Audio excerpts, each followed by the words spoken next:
Hello, today I'm at XPeng's official press release of the newly updated G6 but also the G9. This will not be a full review but just comparison between the old cars and the new cars. But I'm in sunny Munich right now, it's amazing weather and we are at some cornfields. Welcome to It's Only Electric. Let us start.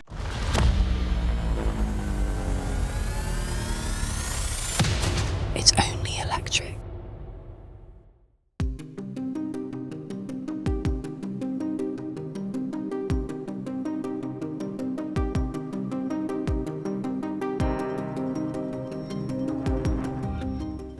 The G6 has seen the most updates, so 40% of its major parts has been changed or upgraded and 60% of those are on the inside. But let us start with the outside. And one thing I see immediately is this continuous light bar. Before it was split in the middle and the XPeng logo was cutting it in between. They moved the XPeng logo up and now it's a full width light bar. It looks a lot better. The car looks meaner and wider and it suits the lineup a lot better with the G9 and other XPengs. You also have some updates in this front bumper design. Look more wide and overall a lot more aesthetically pleasing design. The light bar is, by the way, one piece, so it's 1942 millimeters in width. Another update that we can see from here is the wheel arches. They are now body colored instead of the black trim it was before. And it looks a lot more clean. I prefer this design because it's not a real off-road vehicle, it's just a crossover. So I think this body color suits the car. It looks more classy, more premium, more elegant. And for me, the biggest change is here at the back. They have cleaned up the bumper a lot and the rear diffuser and so on. And also this wing design looks a little bit more neat. But you also have this ducktail spoiler. And it's a needed facelift, you ask me, especially here at the back. The front was decent, but it looks better now. But the back has seen a major upgrade. And it looks a lot better, a little bit more sporty, a little bit more in line with what I think XPeng should look like. This should also help with aerodynamics. And in this angle, you can see it even more clearly. You have the ducktail spoiler here and also the regular spoiler up here with some black details that matching with the black glass roof. And when it comes to the inside, here is where XPeng has made the most updates. So they completely redesigned dashboard with some really nice soft touch materials, some wood grain finish, manual air vents. The old one was digital, ambient lighting with some vertical strips. It looks amazing at night in the dark. And a updated screen, 15.4 inches instead of the 14.9, so a little bit bigger. And the manual air vents is a lot better than the digital ones. Still two QI chargers and they are ventilated. Two cup holders and a middle armrest with some storage inside. But it's plush materials, really soft leather. And now this car comes with Nappa leather as standard. And you also get these amazing soft seats. And they are heated, ventilated and also massage for all models. The steering wheel is also really nice. Two-tone leather and it's also a little bit smaller and updated. It's a nice looking clean steering wheel and overall it's a really nice update. They have also changed this instrument cluster display. It's now 10.2 inches and it looks a lot better, more clear. The old one was a little bit more far back built in, but this one looks better. You still don't have any heads-up display. I wish it had, especially there's other cars in this price segment that has it. Some really good storage in the doors, in the mid console and also under here with one USB-C, one USB-A and one regular 12 volt socket. When it comes to the doors, you have some new speaker grills, a updated design, still really soft leather, feels amazing to the touch, especially the upper parts. Lower parts are hard plastic, it's not felted inside. I think at least they could have felted it inside. Physical buttons for your window switches and so on. The mirror here is now a digital mirror also. I think it was 9 inches and you can switch between regular mirror and digital mirror. And they say this digital mirror has 300% more wide angle view, also higher resolution, 1080p, and it's really clear. It should work really good at night, but I actually prefer to use the digital mirror even at day.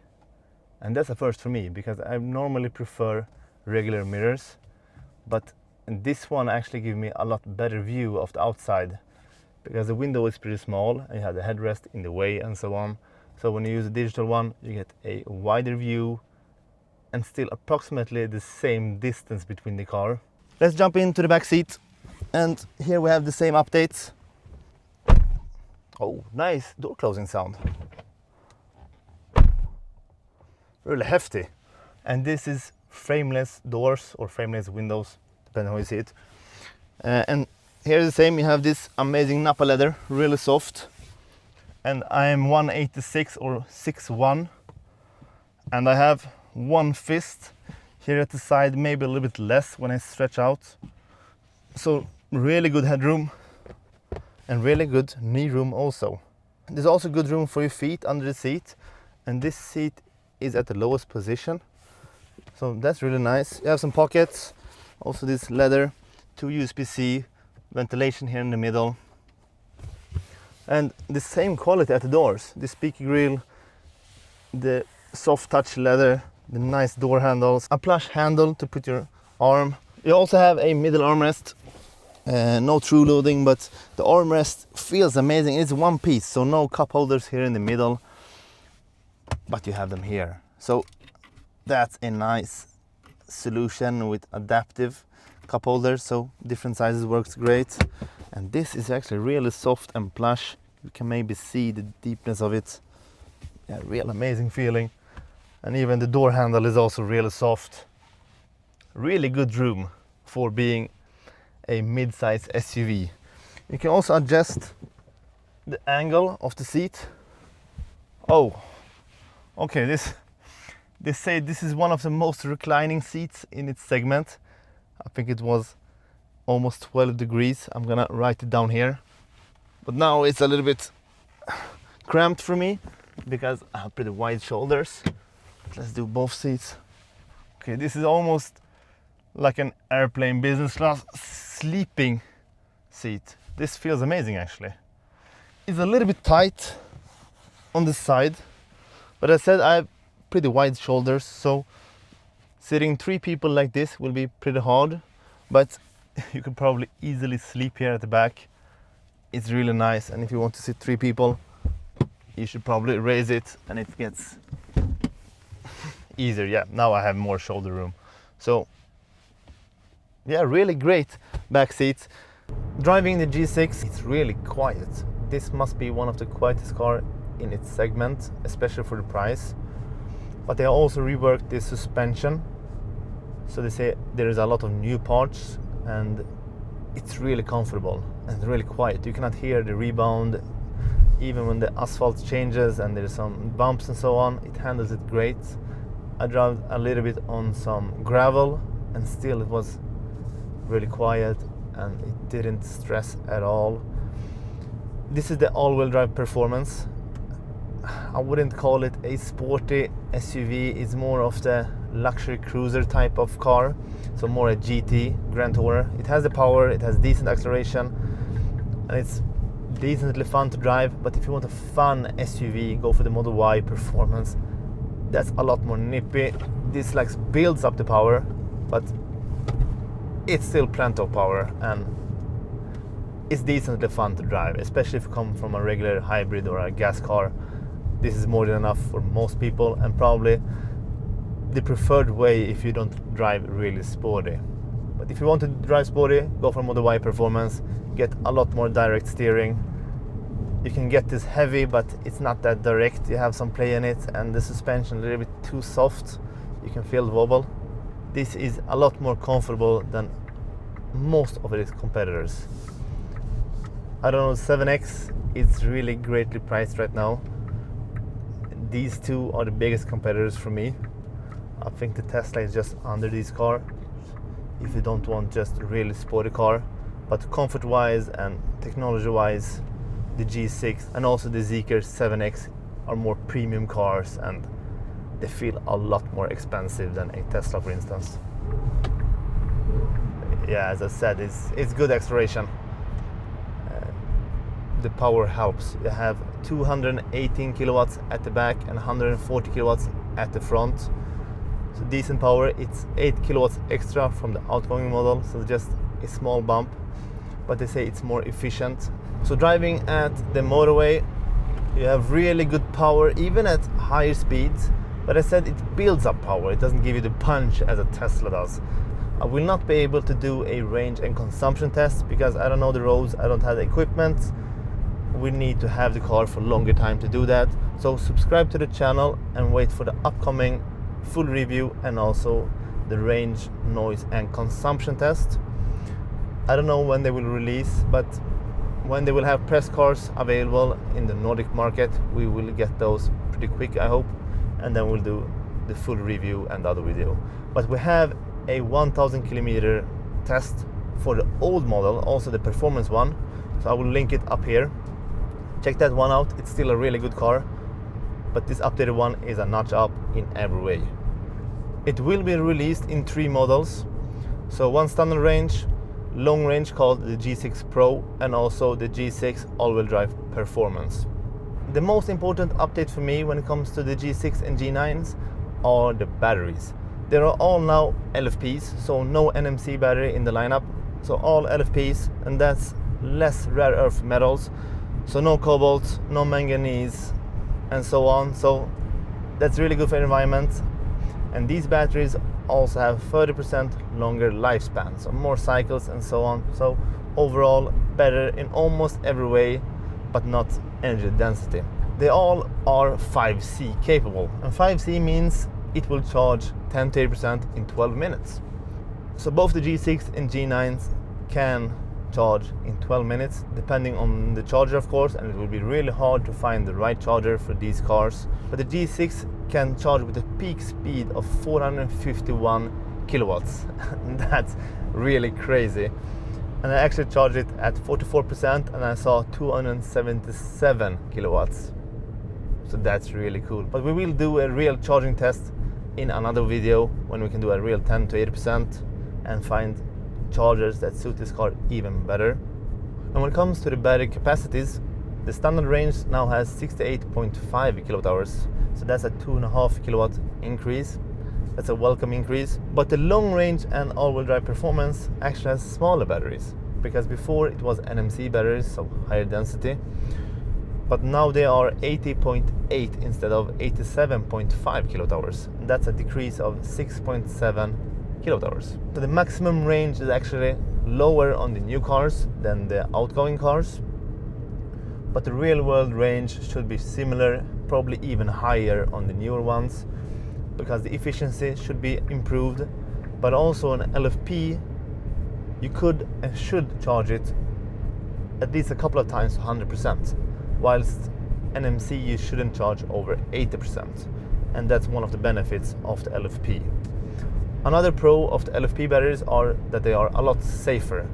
So they are more puncture resistant, they are more heat resistant, they're harder to catch fire overall, and they have a longer lifespan. So it's a welcome update, even though we have a little bit lower WLTP range. Another big update both the G6 and G9 has is the new NVIDIA Orion X chipset and also the Snapdragon 8295 chip. And together they should deliver 50% performance increase. So these cars are not only cars anymore, they are computers on wheels, they are smart devices, so that's a welcome upgrade and should help with the autopilot and also infotainment and so on. And even the old one was really snappy and good, and I haven't had zero problems with the new system also. The G6 is also equipped with the XPeng X Opera 2.0 sound system, and it's updated with 18 speakers. It's a really good sound system. It's not the best one, but really punchy bass, deep notes, pretty decent mid and clear highs. I like it. I'm playing with the EQ a little bit. I like it a little bit more warmer, but it's easily adjustable. It has some spatial options and so on. So a really nice sound system. There's no vibrations in the door, no missed sounds, no echoes that I can hear of. So it seems to be a well insulated car overall to get this good of a sound. If you're not going for the best of the best, this is more than enough for most people. When it comes to the X-Pilot, pretty easy. You press one time, you have your adaptive cruise control, and when you press two times, you get with steering. And it's really easy to understand on the screen, and it has been working flawless for me for now. Some problems reading the speed signs, but I also had those problems. I don't understand all the speed signs here in Germany. It seems to depend on heavy traffic and so on. I really like the information you get from the autopilot. You can see the lines, you can see the cars. It's really easy to see your dead spots and bicycles and so on in the city. And you can also see the camera view on the main screen when you put the blinkers on, so you can see your dead spot, and it's really clear and it looks really good, and it's a nice feature. I will not be able to go through the car's all details because it's just a fast drive, just driving it for a couple of hours. We need to borrow it for a couple of days to learn it even more, the infotainment, the driving and so on. But overall, I'm surprised by the car. It's a really good driver, but it's quiet. Suspension actually really good. It handles the bumps and everything really well. I wish it was a little bit more sporty, maybe with adaptive dampers. That would be even better, and maybe make the pedal even more responsive for acceleration and so on. But if you want that, maybe you should go for a Tesla instead. This update XPeng has done has made wonders with this car. The old one was still one of the better cars in its segment, and this is now on top, maybe with the 7X and some other cars. So a really welcome update from XPeng of this G6. And one thing I must say, these seats are actually really soft and really comfortable. This Nappa leather that's standard on all G6s right now feels amazing. Ventilation works great. Massage is actually pretty strong. The only thing I wish for is an extendable thigh support, because the seats are pretty short. Personally, I wish they were more sporty. Something to mention, I will not be able to do a consumption test, but my average right now is 15.7 kilowatt-hours per 100 kilometers. Actually seems really good. I have AC blasting on 19 degrees because it's really sunny and warm, and I've been going in and out from the car, so a little bit extra cold. But 15.7, I've been driving at 100, 110, 120 kilometers a lot. Some slower roads, of course, but also a lot of accelerations in sport mode and so on. So 15.7 seems really great. And XPeng has always been one of the more efficient cars. Stay tuned for the real range and consumption test. So here we have the new G9, or the newly facelifted one, and this is the black pack or black edition. So you have this really nice black pearlescent color and a black rims with some orange calipers. It looks really menacing, really cool looking car, and it really suits in this full black costume. The biggest changes here for the G9, 5C batteries, so 525 kilowatts of peak charging, 10 to 80% in 12 minutes. The G9 has some updated dual chamber air suspension system, plus 50% variable stiffness and plus 30% better curve stability. And this one also has all LFP batteries as the G6. It comes as a standard range or a all-wheel drive performance, no long range anymore. The standard range comes with a single motor at the back, and it's a permanent magnet synchronous motor with 258 kilowatts or 351 horsepower and 465 newton meters of torque. It has a battery capacity of 80.3 kilowatt hours. Stated WLTP are 502 kilometers. The all-wheel drive performance, that all of them are here, and it has one extra motor at the front also, so one induction motor at the front, and together they deliver 423 kilowatts or 575 horsepower with 695 newton meters of torque. So it has a lot of grunt. And the battery pack is still LFP, so a better solution with 94.6 kilowatt hours and a stated WLTP of 540 kilometers. And XPeng claims these cars are one of the most efficient cars on the market. I cannot approve that, I cannot say that it is like that, but they are more efficient than most cars, still behind Teslas. I will not be able to drive this, but they gave me the wrong car, a G6 again. The biggest news here are some new colors, a little bit updated interior, just a small revamp, not like the G6, a little bit stronger motors, all LFP, and otherwise the air suspension are the biggest update and the 5C charging. The G9 standard range starts at 720,000 crowns or 65,500 euros. All-wheel drive Performance 1 starts at 849,900 crowns or 77,000 euros. So here we have the new color also, Cosmic Purple I think they call it. It's a lot of grayish, but it's cool, it looks good. It's not that a girly purple, it's actually one of the best purple colors I have seen. I don't know if I would choose it myself, but it's pretty elegant. The G6 comes as two variants. One G6 Pro long range, and that starts at 580,000 crowns or 52,000 euros. Or this one, all-wheel drive performance, it starts at 620,000 crowns or 57,000 euros. But these cars come fully equipped, so you only choose the color and some interior colors and so on. So it's a really competitive pricing. It's the same prices as they are right now, but really good package. Do you think the updates are enough? Do you think this updated design will help them sell even more cars? So guys, what do you think? Is this enough for an update?